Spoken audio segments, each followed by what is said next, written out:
Hey guys, welcome back to another episode of Crimp Stories! I am so sorry that I haven't made a video in a really long time. I've just been busy with a game project that I'm working on, and also I'm moving, and also Halloween, and I'm going on a spooky little underground tour, so that's fun. And this time, I decided to make a video special for Halloween, so I have a very, very great story for this one, because this one to me was actually really scary. First of all, thank you guys so much for suggesting names for the fish.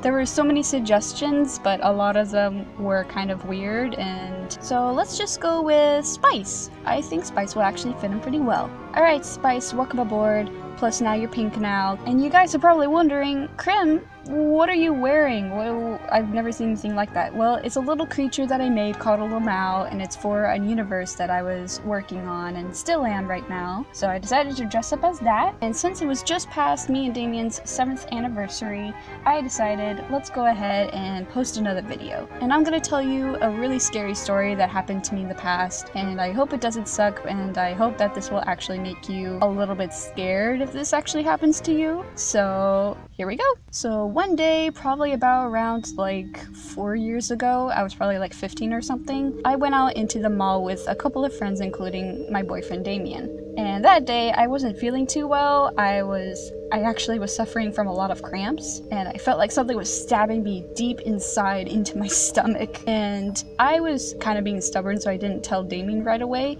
but then I told him, like, hey, I actually don't feel that good. Can we go home, please? And he was like, alright, so let's go. And as we went to the train station, my cramps actually got worse. And I was like, oh my god, this is awful. So we kind of like walked into like the train kind of really fast. I was like, I gotta go home right now. I just stood up and I held on one of the bars that you're able to hold on to. I remember my boyfriend telling me that we should probably take a seat, but I refused because I'm kind of like a brat like that. And when I was standing, I just don't know what really happened. I just remember like staring back like in front of me, just trying to focus on like not trying to focus on the pain. And I was just trying to distract my mind from just keep your eyes open and look straight forward. You're almost home. And then like as I'm like staring down the hallway, my vision turned white. And when my vision turned white, I suddenly heard a loud like thud. And when I woke up, I remember seeing Damien hovering over me, holding my face or shaking me awake, and my vision slowly came back, but my hearing, it was like clouded. It was like faded out, muffled. Everything kind of like had like a muffled filter on it. And then as I like slowly stood up because I was trying to like figure out what the hell was going on, I was feeling very weak and dizzy. I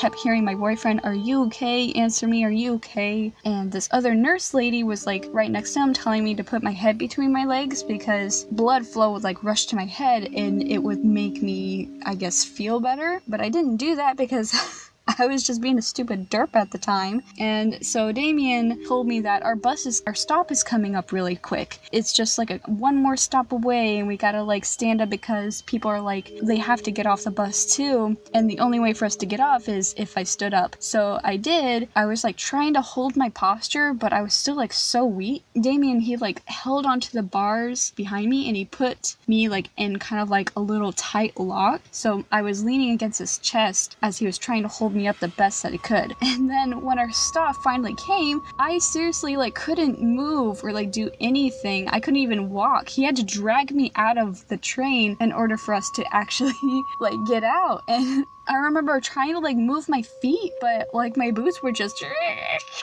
like dragging across the floor as he's dragging me. Like I feel so bad that I didn't do anything, but I'm so glad that he was able to carry me off. We sat on the nearest bench and he let me like lay my head in his lap as he's trying to figure out the situation. So he called his mom. He called her to like come pick us up because I passed out and that I wasn't feeling well and something was really, really wrong. And the cramps were still so bad, but it was mostly like the last thing in my mind. I was mostly just confused. And then when we were waiting, Damien's mom like hopped out of her car like right in front of like where the bus bus stops were supposed to be. It was different from the train, but she stopped right where the buses were supposed to stop and like pick up people. And she ran off like down the stairs towards like the train station, and she like literally picked me up like on one side and my boyfriend had the other, and they like carried me up the stairs because I could barely move. But I realized that there was like people like waiting behind her in line, like behind her car. I like don't think that she was thinking at the time, but I'll give her some slack because she she did all she could in the moment to like help me, and I like appreciate that like so much. And then as we went back home, I had like stir fry that night. It was like one of my favorite dishes, and I was feeling a lot better after that. And I actually tried to call my mom that night because nothing like that has ever happened to me before, and I was still young. I was trying to like figure out like what the hell happened, and I kind of just wanted to talk it out, but she was kind of just like, oh, okay. And she didn't give, like, she wasn't even asking if I was okay. She didn't say much of anything, really. She's just kind of like, oh, okay. You would expect your parents to actually, like, be curious about what the hell happened, but I kind of felt like the only people that cared about me that day was Damien and his mom. And for my own mother to like not really give a crap, it kind of hurt me a little bit that day. And I was just kind of trying to get some closure out of it. And I'm still a little bit upset about it, but you know, it's in the past. But anyway, that was my side of the story. I thought it would be a lot more fun if I actually cut my own side of the story from my point of view, and then I skipped it over to my boyfriend's. He's going to tell you what he saw. I already told you what I saw, and it was already pretty fucking scary, but I was so like spaced out during the entire time, so you don't even need to worry about that. But his point of view, it's gonna be worse. Trust me, it's gonna be more scary. And so now I'm going to go ahead and let him tell his side. So I hope you guys like it. And I also forgot to mention that he's going to be Sayer this Halloween. So if you haven't seen Mystic Messenger, I would probably recommend to go check it out. Okay, he's gonna go ahead and take over. Crim really wanted to hang out at the mall with some friends. I really didn't want to. I just wanted to spend my weekend with her, but I guess she hadn't had a chance to get out for a while, so she wanted to get out and socialize, and I understand that, so I agreed to go as well. So we walked around the mall for a bit, maybe a half hour or so, and I noticed that she started to look, I don't know, maybe upset or tired. So I kept an eye on her, and eventually, you know, I noticed she was lagging behind, dragging her feet a bit, and she really just didn't look happy. So I asked her, you know, are you feeling okay? Is something wrong? Did someone say something to you? She said she was fine and nothing happened, and she just wanted to keep hanging out. So I said, you know, alright. I noticed that she was just doing worse and worse, just declining really, and so I told her, you know, we really should get home, and you know, eventually after some pestering, because she was a brat and she didn't want to put her own health first, she agreed that we should catch the train home. So we said goodbye to our mutual friends. So I headed off towards the train station, caught a train. Everything was going great.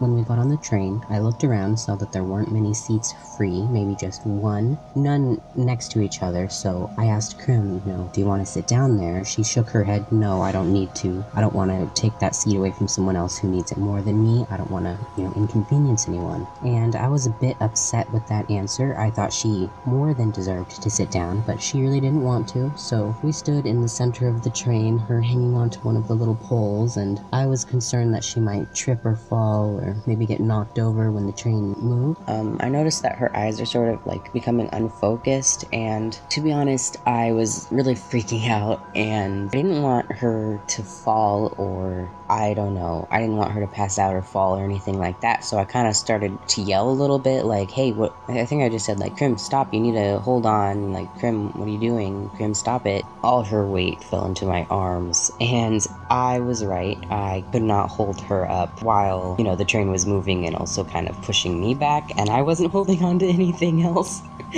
So probably looked funny, but it was terrifying. She didn't hit her head or anything, and I was really thankful that I was able to help prevent that from happening. But so she was sitting on the ground, completely blank look in her eyes, just, I don't know, I guess she passed out or she fainted. I'm not really even sure what happened.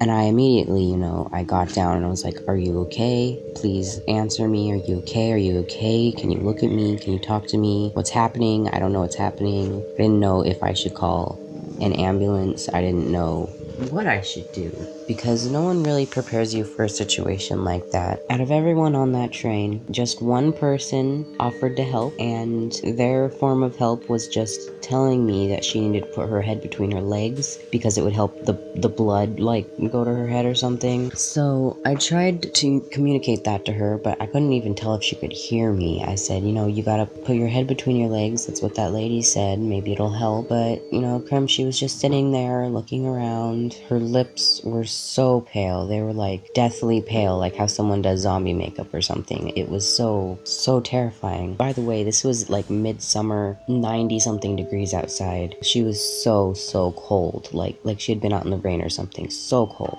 I helped Krim to her feet, kind of had to drag her to the door, dragged her off the train at our stop over to a bench. Because it was so warm out, a hot summer day, she started to warm up gradually. Her lips didn't look quite so pale. They started getting color back. So I ended up calling my mom and asking her if she could come pick us up and help me, get Krim in the car. And by the time that we got in the car, the bus was just pulling up behind her car. And, he was pissed. Everyone was pissed that she was there, but it doesn't matter because Krim was safe and she was okay. I don't know why this experience is so much scarier to me than something like being followed home by a stranger. The thought that I didn't know what was wrong with her, I didn't know how to help, I didn't know any of that, that was the scariest. I didn't know how to help her. I didn't want anything to happen to her. To me, anyway, this would be one of the most terrifying experiences of my life. So yeah, that was Damien's side of the story. I hope you guys liked it. If you want more videos like this in the future, just leave a comment down below and tell me what you guys think. Just a heads up, I know this may seem like a really rushed video, but that's because I literally haven't had internet for about 2 weeks, so I'm sorry if it seems crappy. And moving was a bitch. Thank you guys so much for watching, and please leave a like and tell me what you guys think. I'm really excited to hear your thoughts. Alright, thank you guys so much. Her head. Gigi, come on.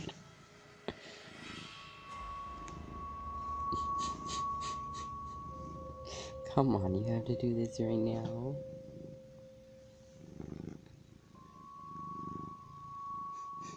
Okay.